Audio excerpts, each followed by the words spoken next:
Hi, I'm Larry Dignan with Constellation Insights, and we're here with Sandeep Chandna. He's Chief Sustainability Officer at Tech Mahindra. Hey, Sandeep, thanks for joining us. A pleasure to be here, Larry. Thank you. So, first off, welcome to the Sustainability 50 at Constellation Research. I guess let's just start out high level. How does a firm like Tech Mahindra approach sustainability? So, Larry, I'll take a step back. I was brought in as a Chief Sustainability Officer for Tech Mahindra about almost 15 years to 16 years back. And that time the world was still confused in terms of what exactly sustainability meant. People were kind of confused, saying that is it shared value? Somebody said it is triple bottom line. Somebody said it is more to do with CSR. So everybody had their own definitions about sustainability.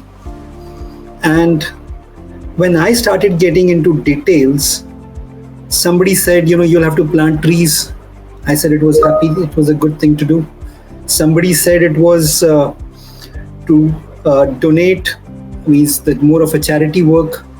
I said, again, good for the society. But, I started speaking to more people and everybody had a different stance. That time I took a call saying that let's take our own step of our own understanding. And we started building what exactly sustainability meant. We started looking at what should be the purpose, what should be the vision, how would you really go towards that vision, and what is the roadmap towards that vision. So I charted out again onto the three principles of environment, social, and governance, and started putting down structure and processes around it. In today's world, everybody wants to do something which would be helpful for the society. So we formed a team of enthusiasts, the green ambassadors. We call them green marshals. These were the people who would do various kind of activities like green days. These would look at the aspects around the environmental awareness. And when you said the IT services, I would not be shy to say that we IT engineers are the most pampered lot. Means you look at how many times the PC is being shut off. Most of the time it is like you switch off the monitor and you leave. The PC is on a Friday evening, Friday, Saturday, Sunday. And by the Monday, you look at the kind of emissions just with one PCs.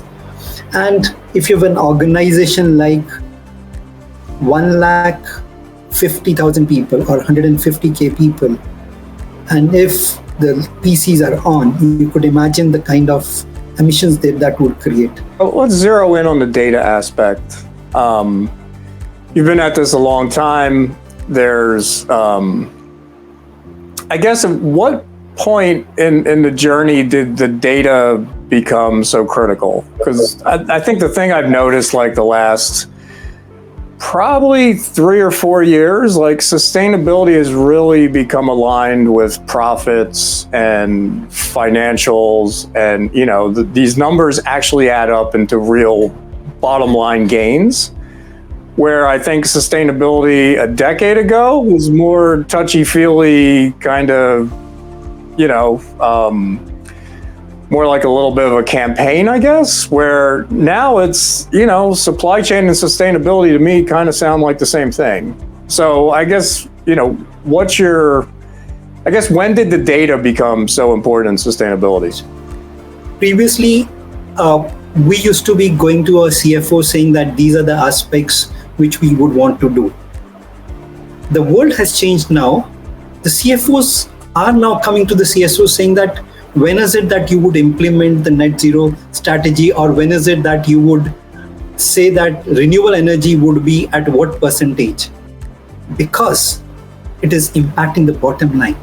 Today, the profitability itself is linked to the ESG that we speak. So that is a place where the whole transition has changed in the last 3 to 4 years, what you really mentioned. So it takes some time to get the right data into place so that you could get it assured. And that itself took some time for us.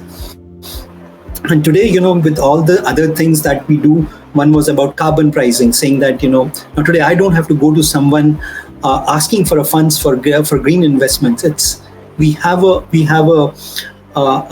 separate pool, and this is a virtual pool where we would be able to see how much of funds we can invest in green, moving to low carbon technology.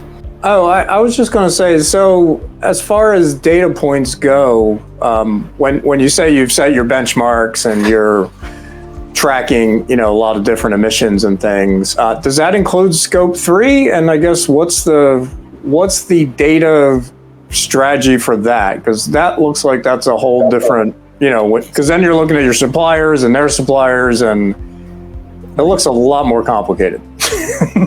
Yes, absolutely. And Larry, another important aspect, today world is confused about the scope 3. Today, if you ask someone, when I've been speaking to people that, which are the 15 categories, there is a lot of confusion. Means simple questions like, if there is a leased building, where would you take that data to be? So those are the kind of confusions in the market. But then, how we really looked at is first is involving our supply chain into it. This was the first thing that we did. And we prepared a document saying that, how would we build the capabilities of our suppliers first in terms of ESG, which are the best practices that we follow, which are the best practices they should look at, and how does that impact the business as well. So we do a capacity building workshop for all our suppliers every year. There are best awards around the best supplier who have taken the initiatives and who have shown the improvements. Based on that, the data that we collect from our suppliers on their best practices, on their net zero goals, or on their scope 1, scope 2, scope 3 emissions, or their social aspects, what we also do is that we go and audit the suppliers. So we have almost audited 140 odd suppliers in their campuses. We have gone there, checked the things which were really, making a very differentiated aspects. So with all this became the best practice, that how do we really look at the supplier based the data collection process. Employee commute, which is becoming very important. We are now seeing how do we really involve EV vehicles for our employee commute, because a lot of the employees, they would have shared cars, or they would need some kind of a transportation where they're closer to the workplace and all those kind of things. So with all these categories, you have a strategy where you would reduce your business travel. The business travel would mean you would also have more video conferences. There will be no travel until it is mandatory required, or there's no work if it is an impactful thing. Net, all the categories that we really look at would have some kind of a thought process that it has to be optimized. And then how do you think about, like, when you're looking ahead for things like generative AI workloads, I guess where does sustainability play into that?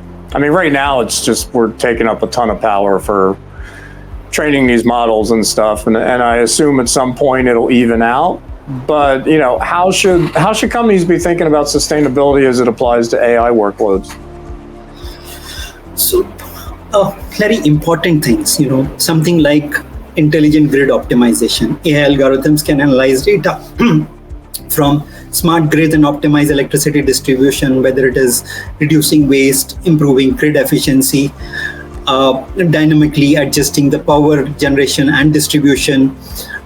Transmission losses can be either reduced using the AI part of it.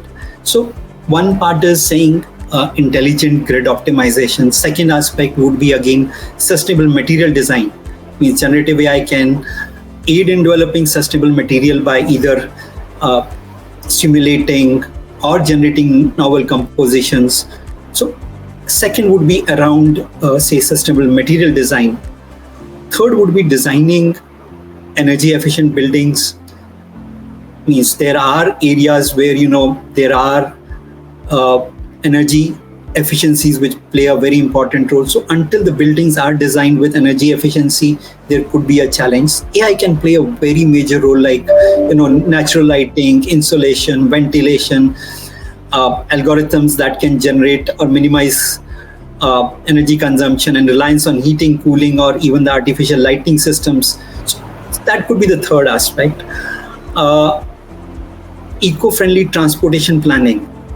As I was mentioning about scope 3, when there are 3 or 4 people going towards a same area, can there be can there be an optimization in the routes, or maybe even encouraging the use of EV towards that extent? Like this, yes, means Gen AI has been playing a very major role. The aspects around training, that plays a very major role, because in the end, these are all algorithms, how those algorithms have to be trained. So it will play a very major role. The last, not the least, is very important aspect which you touched in starting, Larry, was around the data. And I also mentioned that if world is confused, or if that data is not right, what you are looking into scope 1, scope 2, scope 3, or allocation of that data into these categories, that would mean that all the decisions which are coming out of these models have to be correct. So until that data is correct, it is a challenge for AI to give the right outputs. And if the future decisions are going to be made on that data which is not right, could be the biggest challenge as we speak. Other part of specifically Gen AI would be, or maybe the AI part of it would be around, people have been speaking about, how the energy efficiency, or how while there are very generic algorithms being run, the data centers are consuming a lot of energy. That's a time when we are saying is use renewable energy. That's the only way out to say that how Gen AI would be very, very influencing and could make a lot of impact there. Means I can go on, Larry, but if there are some things very specific you would want to know, I would be more than happy to share. So the data centers, you're going to have liquid cooling, and you're going to have a lot of things going on with the training. So is this a case where data centers need to be built basically completely on renewable energy sources to make it work? So until you have those kind of backup energies, or you have something which is renewable, would make a lot of impact in terms of saving the carbon emissions. And data centers today, as we speak, are getting green. Most of the customers that we have been speaking to, they have looked at how the even at a server level or even at a chip level, how the optimization can happen. And Larry, last year we have formally launched our ESG offerings. And in ESG offerings, one is we people are doing is a consulting around ESG. Second aspect is the solutions around which would help customers understand the ESG. That means the solutions around the smart energy, or maybe the smart cities, or maybe around reducing the carbon emissions, or even health and safety. All right. Well, thanks for your time, and I'll keep all that in mind. Thanks for joining us. Sure. Pleasure, Larry. Thanks, El.